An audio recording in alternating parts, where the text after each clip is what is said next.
Right అందరికీ నమస్కారం. ఇదేం కర్మ అనే కార్యక్రమంలో 17/2/2023లో అనపర్తి ప్రాంతానికి చంద్రబాబు నాయుడు సార్ రావడం జరిగింది. ముఖ్యంగా ఆయనతో పాటు చంద్రదండు సభ్యులైన మేమందరము ఎక్కడికి పోయినా సార్ ఎక్కడికి పోతే అక్కడికి వస్తూ ఉంటాం. ముఖ్యంగా ఆ రోజు ఇక్కడ ఉన్నటువంటి స్థానిక సిఐ శ్రీనివాసులు, అప్పారావు గారు, అలాగే డిఎస్పి భక్తవత్సలము, సజ్జల రామకృష్ణారెడ్డి గారి ఆదేశానుసారం దుర్బుద్ధితో సార్ను అడ్డుకోవడం జరిగింది. ముఖ్యంగా సార్ ప్రయాణించే జామర్ వెహికల్ కానీ, సారు వెహికల్ కానీ, సెక్యూరిటీ వెహికల్ అన్ని హ్యాండ్ ఓవర్ చేసుకోవడము ఆ రోజు చేసుకుని చెమ్మ చీకట్లో 8 కిలోమీటర్లు సార్ నడిపించడం జరిగింది. ఆ రోజు అనపర్తిలో సారు ప్రసంగించే వెహికల్ పైన ఆ వెహికల్ను కూడా పోలీసులు స్వాధీనం చేసుకోవడం జరిగింది. దాని పక్కనే ఉన్నటువంటి ఒక వ్యాను 6 అడుగులు 7 అడుగులు నిచ్చెన వేసుకుని సారు ఎక్కడం జరిగింది.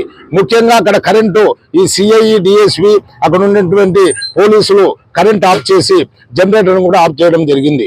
ఆ చెమ్మ చీకట్లో చంద్రబాబు నాయుడు గారు ప్రసంగించే ఆ మైకును కూడా లాక్కొని భౌతికంగా సజ్జల రామకృష్ణారెడ్డి గారి సలహాతో దుర్బుద్ధితో మైకును లాక్కోవడానికి ప్రయత్నం చేసి చంద్రబాబు నాయుడు గారి మీద కూడా భౌతిక దాడులు చేయడానికి ప్రయత్నించినప్పుడు అక్కడే ఉన్నటువంటి మేమందరం చంద్రబాబు నాయుడు సారుకు రక్షణగా ఉండడం వల్ల అక్కడ ఉన్నటువంటి సిఐ శ్రీనివాసులు గారు వచ్చి మీరేంది రాయుడా, మీ కథేమి, మిమ్మల్ని చంపితే గానీ మీకు బుద్ధి రాదు, మీరు ఎప్పుడు ఆ చంద్రబాబు నాయుడు వెనకాల ఉంటారు, ఫస్ట్ వీళ్ళని చంపండి అని నన్ను దొంబల మీద కాలుతో వేసి కొట్టడం జరిగింది.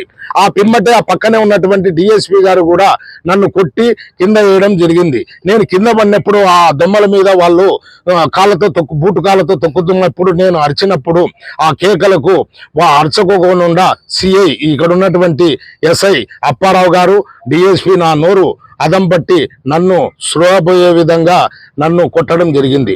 ఆ పిమ్మట నన్ను మా వాళ్ళు అక్కడ ఉన్నటువంటి మా చంద్రదండు కార్యకర్తలు, ఈ లోకల్ గా ఉన్నటువంటి తెలుగుదేశం పార్టీ నాయకులు నన్ను ప్రభుత్వ ఆసుపత్రికి తీసుకుని పోయి అక్కడ నేను స్పృహలో లేకున్నప్పుడు మెరుగైన వైద్యం కోసడానికి ఇక్కడే ఉన్నటువంటి స్థానిక సిఆర్డి హాస్పిటల్లో వైద్యం అందించడం జరిగింది.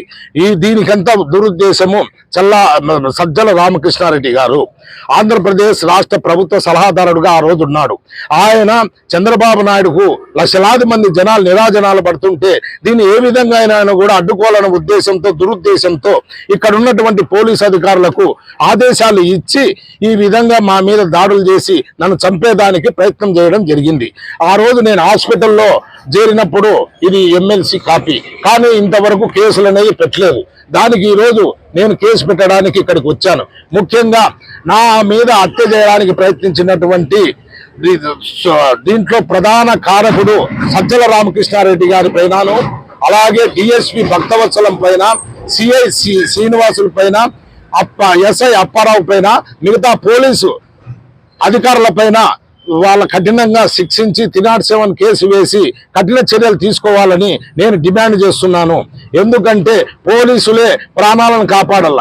అలాంటి పోలీసులే ఈ పొట్టు చట్టాన్ని ఎవరో చెప్పినారని, రామకృష్ణారెడ్డి చెప్పినాడని చేతిలో తీసుకొని ఈ విధంగా చేయడము ఇది తప్పు. కాబట్టి దోషులను వెంటనే శిక్షించి 307 కేసు బుక్ చేసి అరెస్టు సజ్జల రామకృష్ణారెడ్డిను ఆ సిఐ డిఎస్పీని అరెస్ట్ చేయాలని నేను డిమాండ్ చేస్తున్నాను. చంద్రదండు ప్రకాష్ నాయుడు.